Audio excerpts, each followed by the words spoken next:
Lance Meadow with you here on GoColumbiaLions.com as we get set for the season finale. It's the Empire State Bowl in Ithaca. It's Columbia against Cornell. And as always, I'm joined by interim head coach Mark Fabish. Coach, I want to start with the last game. We talked about Brown's offense, number 2 in the nation in terms of passing yards, and they were averaging about 28 points per game. I know it went to overtime, but even with OT, you held them to 21.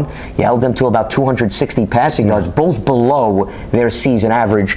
What does that say about how the defense performed last week? Oh, I think it says a lot just about their preparation and then obviously their ability to go out and execute and limit what Brown was able to do. Unfortunately, it didn't yield a victory for us, but again, it's just a testament to what this team is about, what we're made of, and how we just keep coming. And you know, when you line up against offense as potent as Brown's, if you're not prepared, they'll expose you. And what ended up transpiring on Saturday was we showed that our guys can prepare and will play hard no matter what.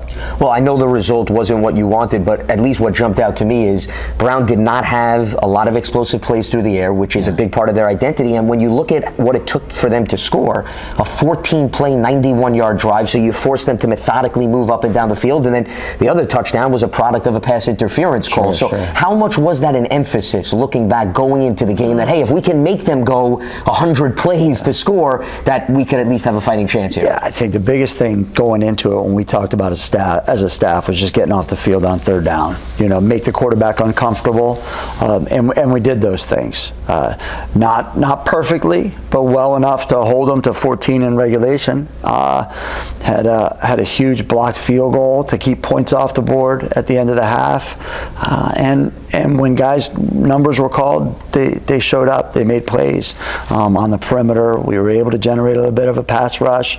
So it all added up to the result of 14 in regulation. So, you know, I don't know if it was any one thing other than just a byproduct of all of it. You brought up special teams.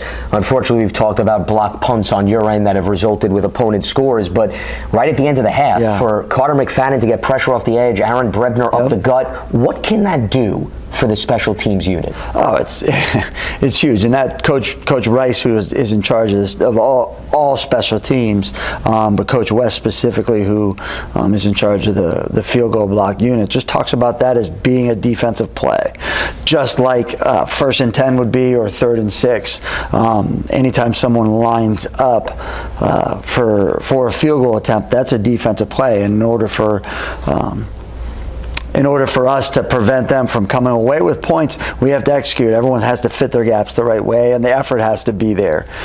And a lot of times in football, sometimes people concede that effort in that moment. It's almost take it for granted. Well, let's hope he misses.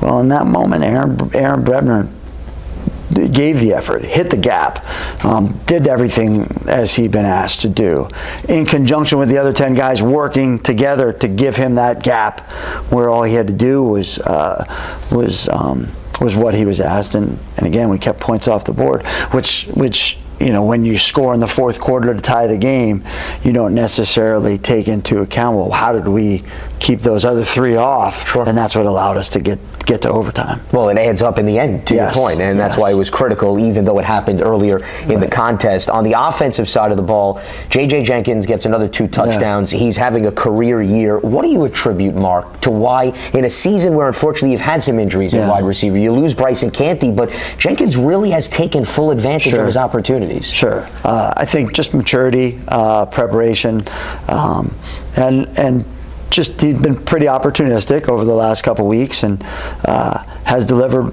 similar as we just referenced when his number's been called. That the touchdown in the 4th quarter was huge. We needed it, and he showed up. The touchdown on the first drive of the game gave us a one-on-one, and against a very good defensive back, and was able to go make the play.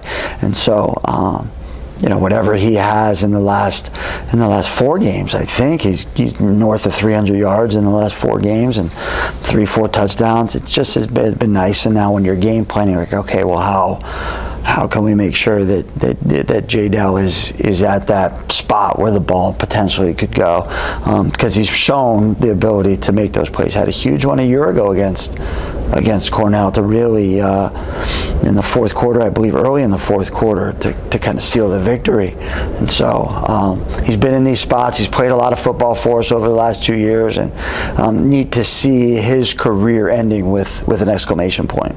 Plus, he caught the touchdown passes from 2 different quarterbacks. Oh, yeah. So it also says a lot about his ability to adjust. Speaking of the quarterbacks, I know I brought this up to you after the game. Joe Green almost finished as the leading rusher, about a yard right behind Joey Georgie. Whether or not that was strategized or not, regardless, Mark, but what does it say about Joe's toughness, especially the game-changing runs that he had? He had one early, and then obviously he had that 30-plus yard run late. I think he had a couple third down conversions, actually. I know the one early, and then obviously the big play. And he wanted his number called, which was really cool to see. And we as coaches had to temper him a little bit and say, Joe, you play quarterback, okay? We'll let the other guys run the ball. But he's a gamer. You know, he wanted his number to be the one that was be called, not for selfish reasons, but he felt like he could make the play. And that's what you want. You want guys that feel like they can have that impact in the game. And he did take it upon himself to make some of those runs, but all of them proved to be productive. He's got a little mean Joe Green in him. Oh, there you go. Referencing the Steelers great, even though that's on the opposite side of the ball. You see, we're both shaping nicknames throughout the course of the season. You take care of the punters, I take care of the quarterbacks. Perfect. It's a team effort. Yes. Looking ahead to this Cornell team, it's interesting because you look at both of your teams, both obviously looking to end skids, and both teams that maybe somewhat mirror images because of the ebbs and flows of the season. How much do you see it that way at all? I just see them as a good football team, and I'd be shocked if they didn't look at us in the same light. And I'm sure that their coaches, I'm not sure, my guess is that their coaches are saying this is not a 2-7 football team, regardless of their record when they're referring to us. And I haven't even mentioned Cornell's record to our team. I know that they've got an explosive player at quarterback. He's got some weapons around him. They got a defense that plays really hard, and you can just tell from watching the film how engaged their entire team is. Their sideline is electric. They're into it every play, regardless of who they're playing, regardless of the scoreboard, and they've been in every game.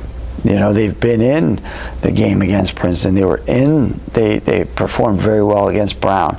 They were in the game against Penn recently, and so we're not so dissimilar, other than that they wear bright red and we wear various shades of blue. But I expect it to be a good football team against two teams that are excited to have one more opportunity to play. In terms of your defensive challenge, we've seen this with other opponents this year. When you go up against a quarterback that's a dual threat, he's such an integral part of the passing game, obvious, but also is their leading rusher. Two-parter for you. A, how much have previous opponents, you think, prepared you for Jamison Wong, and what is the challenge that he poses because of what he presents in terms of multiple facets? Yeah, I think their offensive scheme is a little bit different in their willingness to slow things down, their willingness to line up under center. Makes him a different kind of threat. When you're under center, the run, the RPO game disappears, but it becomes a little bit more of a naked pass game where his show run one way and it's a boot the other. And that becomes where he is the dual threat.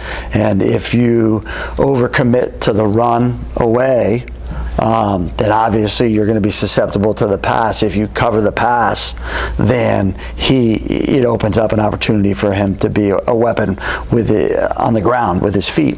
And so really, it forces you to be disciplined. It forces you to trust the other guys to do their jobs, and it creates a level of accountability, everyone having to be in the right spots. He's a dangerous player, and within the scheme that they ask him to do, it's super smart, and is proven to be very effective for them. And so it's going to be a test for sure. Mark, I think you said something very interesting after the last game, and obviously it was a tough loss. You had mentioned when you look at this season as a whole, you get tired of celebrating effort and it's time to celebrate results. I think Sure. I'm paraphrasing, but I think that was your main point, and I think it was very fitting. So I want to leave you with the major question of what would a win mean to this team in terms of what you've been through this season? I think it would just, I mentioned J-Dell finishing with an exclamation point, not to be cliche. I think it really would justify the effort. It would give us that exclamation point to see playing hard works. Showing up every day works. Trusting the process works. And that's not to say that anyone's questioning any of those things, but it would just lend a little bit of validation, I think, to all of it. And this is nothing to do with who we've played against or who we're playing against this week, and them not deserving the outcomes that they have earned against us. I just feel like our guys deserve it. As a quick follow-up, though, you've seen them practice throughout this week, and from conversations I had with you off the air, it seems as if it's business as usual. And I think it says that about the team and what they've put through. What has been exciting to view this week, given the fact that even though mathematically speaking, there may not be much on the line, the team still is treating this as if this is week one of your season? No, for sure. I think it just, their energy is impressive, and we talk about day one energy, because obviously the first day you show up for something, you got a full tank. Sure. For them to have a full tank in week 10, and be willing to give of that full tank for each other, for this team, is makes you proud. Makes you be proud to be a part of it. And so that, I think that's the biggest takeaway for me, is that they really have bought into what we're trying to accomplish. Well, speaking of full tanks, it takes a full tank and then some to get up to Ithaca. So I think that's a good way to leave this conversation. All right. Mark, it's a pleasure going back and forth with you all season. I wish you the best of luck this weekend. Thank you so much, Lance. Appreciate all you did for us all year long. So absolutely. Well, it's a pleasure covering this team. It's an honor and a privilege, and looking forward to wrapping up the season. He's interim coach Mark Fabish. It's Columbia against Cornell coming your way on Saturday, kickoff 1 p.m. Eastern. You can watch the game on ESPN Plus, and you can also listen on GoColumbiaLions.com.